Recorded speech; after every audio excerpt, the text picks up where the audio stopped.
versus Heat reaction.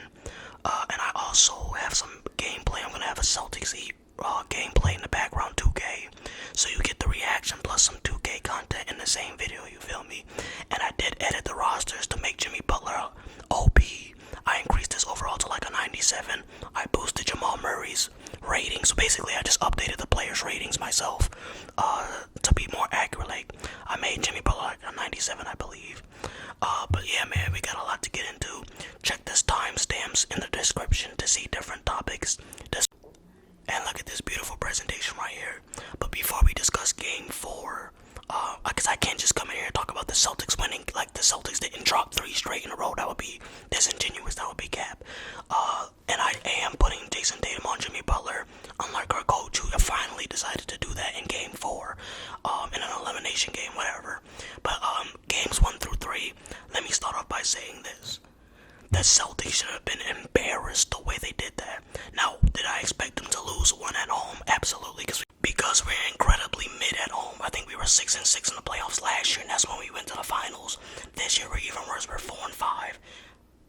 Hey, I'm not gonna lie, the way they came out games 1 through 3, they might as well have just lost to Philly the previous round. I ain't gonna cap. That's Tatum next, knocks down the 3 right there. Trade ball to fall, trade ball to fall, trade ball to fall. But yeah, we just, at home, I feel like we play worse because of the expectation. When you're home, the expectations are higher. You have an opportunity to let down the fans more losing at home, and I feel like the pressure of playing in front of the fans actually makes us play worse. So I did definitely expect us to be 1-1 after game 2. But to sit here and act like I knew that, to act like that I would think that we would lose both home games, I did not. This man, Gabe Vincent and Caleb Martin, looked like the second coming of Kobe Bryant against us, man. Like, Caleb Martin has straight looked unguardable until like the second half of last night. Caleb Martin has absolutely looked like the second or third best player in the series. Like, he literally, Caleb Martin and Gabe Vincent have literally been outplaying Jaylen Brown. I love Jaylen Brown. He's my third favorite player after Anthony Edwards and Jason Tatum. I love JB. His dribbling is just, I don't understand. He's such a great ISO scorer. His ball control sucks. He has great dribble moves, great ISO scoring moves, great footwork, sloppy handles. He needs to work on his ball control because there's no way that he should be getting locked up by these players like Gabe Vincent, Kyle Lowry, Caleb Martin. Like, come on, bro. Duncan Robinson, like, you made second team All-NBA. I need more from you, JB. But it's not even just on JB.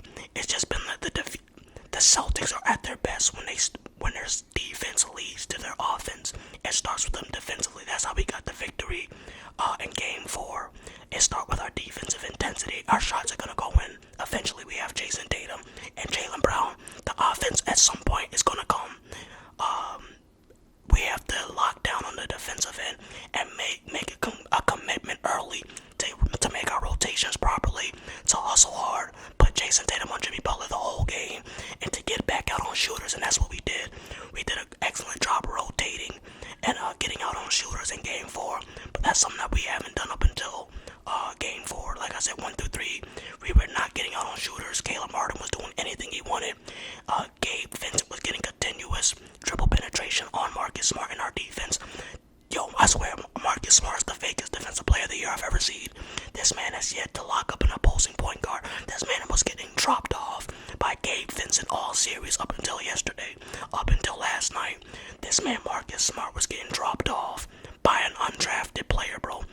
Now shout out to Gabe Vincent, because that just shows his dedication and his hard work he puts in his training and preparation.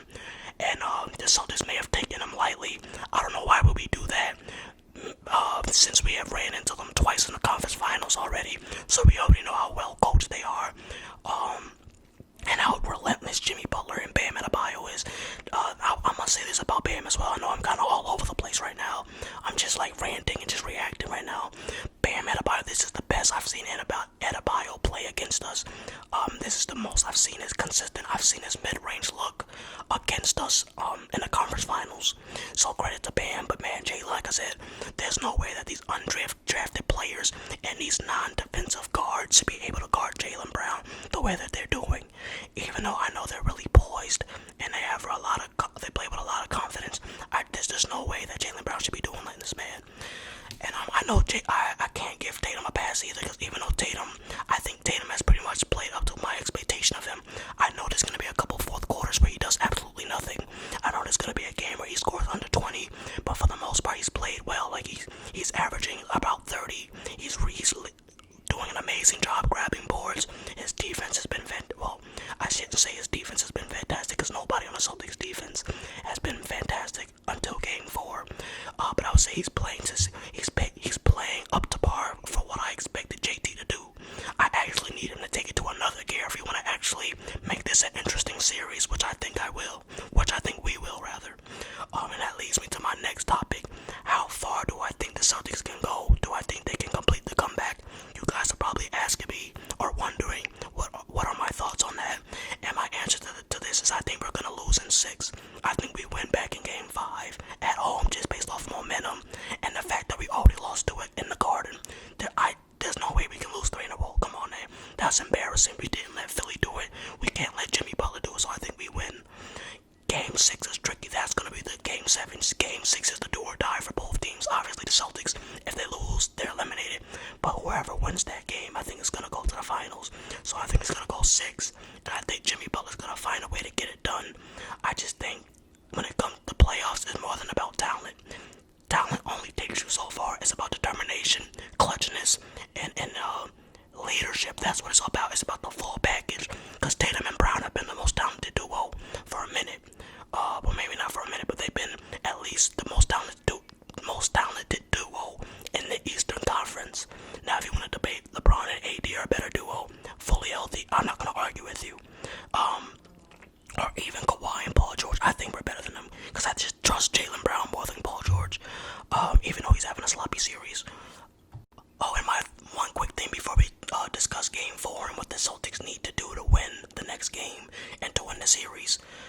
Grant Williams, I love what he did and I hate it at the same time, because it was the right energy but the wrong time. You don't do that to Jimmy Butler in a critical moment, like it was I think it was like towards the end of the 3rd quarter, or like maybe the 4th quarter. I know it was bad timing. I like that energy, and I would say we need Tatum to have that energy. You need your best player to have those alpha vibes, man. It should be, because think about it, Kobe Bryant, LeBron James after 2013, Michael Jordan, you know what I'm saying? It's those players who have that mindset Grant Williams did, where he didn't back down from Jimmy Butler. The problem was Grant Williams is significantly worse than Jimmy Butler.